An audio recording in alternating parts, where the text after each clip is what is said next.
Commander Zector stood in the medical bay, watching his people die one by one. The plague had no cure. All galactic medicine failed. Time was running out. He looked at the communication device in his hand. One name flashed on the screen. Earth, the mysterious planet everyone feared.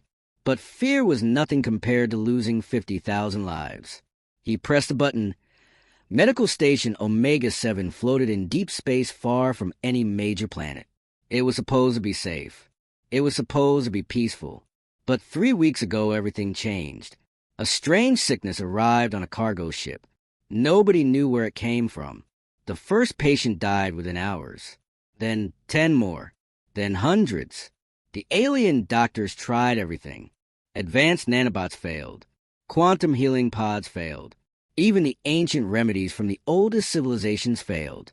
Nothing worked. Commander Zector was not a doctor. He was a military officer assigned to protect the station. But there was nothing to fight here. The enemy was invisible. The enemy was inside his people. He watched doctors collapse from exhaustion. He watched families cry over their loved ones. He watched hope disappear from every face. The Galactic Council held an emergency meeting. 12 species sent their best scientists. They analyzed the plague for days. No solution. One old council member made a strange suggestion. Contact the humans. Everyone went silent. Humans were new to the galaxy. Humans were primitive. Humans were dangerous. But humans had something unique. They survived every disease on their deadly planet Earth. They had medicine nobody else understood. Zector made the decision. He sent a message to Earth. He explained the situation. He asked for help. He waited. 6 hours passed.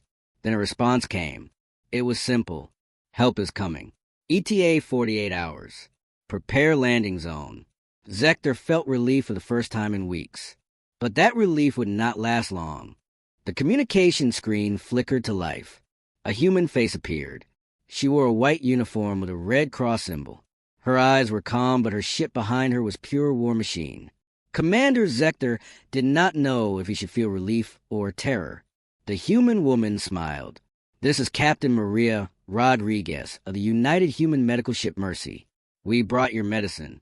But Zector could only stare at the weapons on her Ship Point 12 Earth ships hung in orbit above Medical Station Omega-7. Each ship was bigger than anything Zector had ever seen. Each ship had enough firepower to destroy a small moon. But each ship also had a giant red cross painted on its hull. Medical ships. Armed medical ships. This made no sense to any alien watching. Zector found his voice. Captain Rodriguez, why do your hospital ships carry weapons? Why do you bring warships to a medical mission? Are you here to help or to invade? The human captain looked surprised by the question. She leaned forward. Commander, we are here only to save lives. But we bring protection because that is the human way. Where our doctors go, our military goes. We never send healers into danger alone. The alien crew looked confused.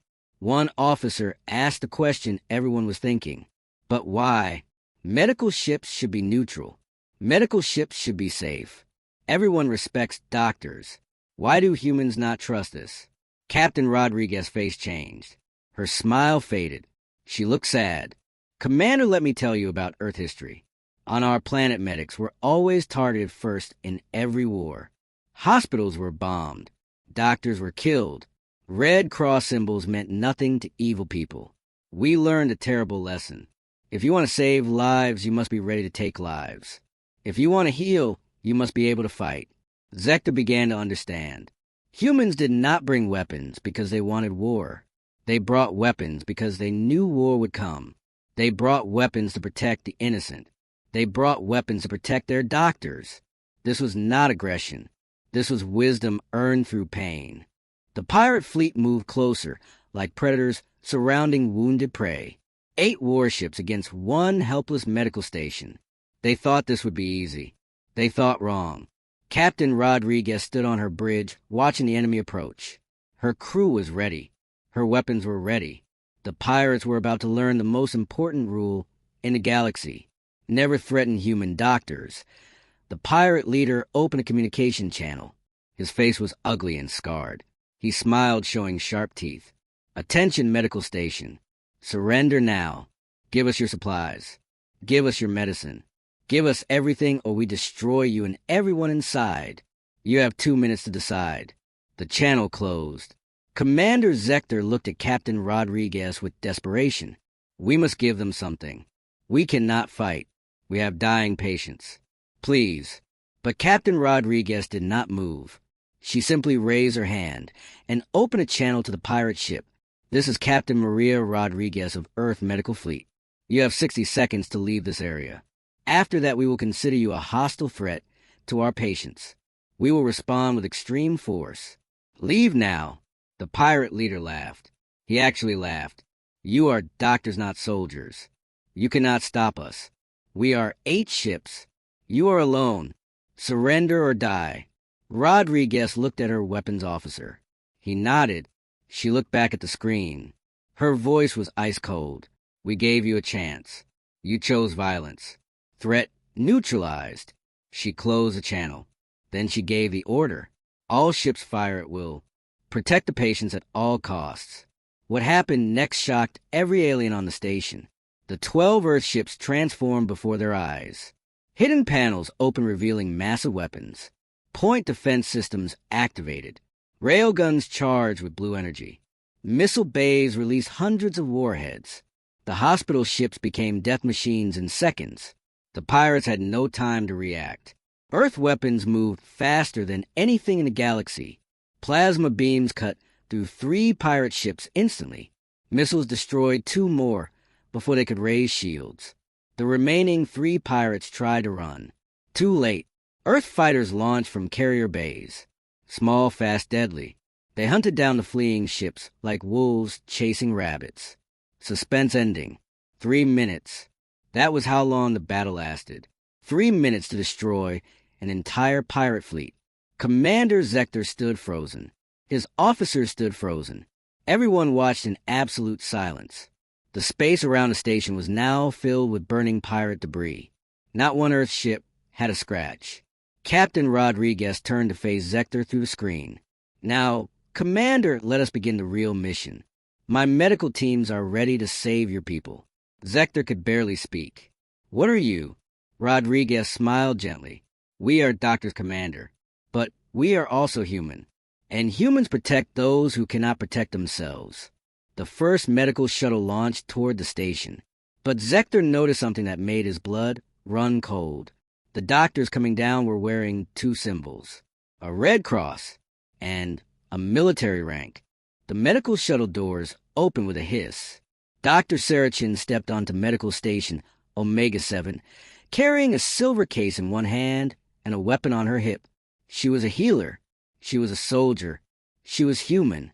Commander Zector watched her walk through a station like she owned it. Confidence radiated from every step. Behind her came 200 more human doctors and nurses, all armed, all ready, all determined to save lives no matter the cost. Dr. Chin moved quickly through the medical bay. She stopped at the first dying patient, a young alien female gasping for air. Chin pulled out a strange device and scanned the patient. The device beeped and showed data no alien had ever seen. She nodded to herself. Then she opened her silver case. Inside were dozens of vials filled with blue and green liquids. Earth medicine. Experimental. Dangerous. But effective. An alien doctor approached nervously. Will that work on our biology? Our bodies are different from yours. Chin did not look up. She was already preparing an injection. She spoke while working. Doctor, we have studied 17 different alien species. In the past year, we learned to adapt our medicine to any biology. Humans are very good at adapting. It is how we survived on Earth. It is how we will save your people. She injected the medicine into the patient. Everyone watched and waited. 30 seconds passed. 1 minute. 2 minutes. Then the patient gasped. Her breathing improved. Her color returned. Her eyes opened. The alien doctor felt his knees. Impossible. Our medicine failed for 3 weeks. You did it in 3 minutes. How? Chin smiled and moved to the next patient. Because humans never give up, doctor. We fight death like we fight enemies. With everything we have. Her team spread throughout the station. Each human doctor took multiple patients. They worked with speed and precision. No wasted movement. No hesitation. They had done this before on 100 different worlds. Hours passed. The results were incredible. 500 patients stabilized. 1,000 patients improving. The mortality rate dropped 70% in just 12 hours. Commander Zector walked through a station in disbelief. His people were living. His people were healing. Hope returned to faces that had given up. A special container arrived from the Earthship. Dr. Chen opened it carefully. Inside was a glowing vial filled with golden liquid. Gene therapy mixed with human stem cells. The most advanced medicine Earth had ever created. Also the most dangerous. It had never been used on an alien child before. This was a gamble. But humans were good at gambling when lives were on the line. Chen looked at the small dying child and made her decision. The isolation room filled with human medical staff. Everyone knew this was critical. Dr. Chen explained the procedure to the alien parents. This treatment will rewrite damaged cells. It will use human DNA patterns to fix what is broken, but your child's body might reject it. The success rate on humans is 90%. On aliens, we do not know. It could save her. It could kill her faster. The mother grabbed Chen's arm. She is dying anyway. Please try. Give her a chance. The father nodded with tears in his eyes. We trust you, doctor. We trust humans. Chun prepared the injection with steady hands. She had done this procedure 50 times on Earth, but never on an alien. Never on a child this sick. She looked at her team. Monitor everything. Heart rate, brain activity, cellular response. If anything goes wrong, we stop immediately. Understood. Everyone nodded. Chin inserted the needle into the child's arm. The golden liquid flowed into small veins. Then they waited. 1 minute passed. No change. 5 minutes passed. The child's breathing became weaker. 10 minutes passed. Alarm started beeping. Heart rate dropping. The alien parents screamed. 15 minutes passed. Chin refused to give up. She adjusted medication levels. She increased oxygen. She did what humans do best. She fought. 20 minutes passed. Then something miraculous happened. The child's fingers moved. Just slightly. But they moved. Chin leaned closer. Come on. Fight. You can do this. 30 minutes passed. The child's eyes opened. Just for a second. But they opened. Color returned to gray skin. Breathing stabilized. Heart rate improved. The golden medicine was working. Human DNA was teaching alien cells how to heal themselves. The Galactic Council chamber was massive. Thousands of alien species filled the seats. Holographic screens showed Commander Zector standing at the center platform. Every eye in the galaxy watched this moment. Earth was on trial. Their actions at Medical Station Omega 7 were being judged. Did they save lives, or did they show dangerous aggression? Zector took a deep breath. What he said next would change everything. The council leader spoke first. Commander Zector, you called Earth for medical assistance. They sent warships. They brought weapons to a hospital. They killed 8 ships. Explain why we should not consider this an act of war. The chamber erupted in angry voices. Some aliens demanded Earth be banned from the galaxy. Others feared human military power. Zector raised his hand for silence. He began his testimony. Honorable Council, 3 weeks ago, my people were dying. 50,000 lives hung in the balance. Every galactic medicine failed. Every treatment failed. We had no hope left. Then we called Earth. They came within 48 hours. 12 ships. 200 doctors. Unlimited supplies. They asked for nothing in return. The council leader interrupted. But they brought weapons, Commander. Medical missions should be peaceful. Why did Earth bring war to your station? Zector smiled for the first time. They brought weapons because they knew what we did not. Pirates were watching. Pirates saw our weakness. Pirates came to kill my patients and steal our medicine. If Earth had not been there, we would all be dead. They did not start violence. They ended it. They protected the helpless. Is that not what the strong should do? Another council member stood up. But, Commander, they use experimental treatments without permission. They risked alien lives with untested human medicine. That is reckless. Zector shook his head.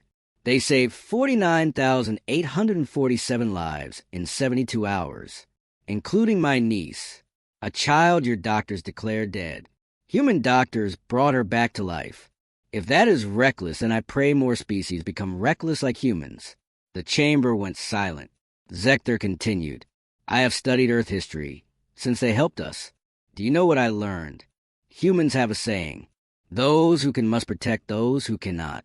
They live by these words. Every human doctor is also trained to fight.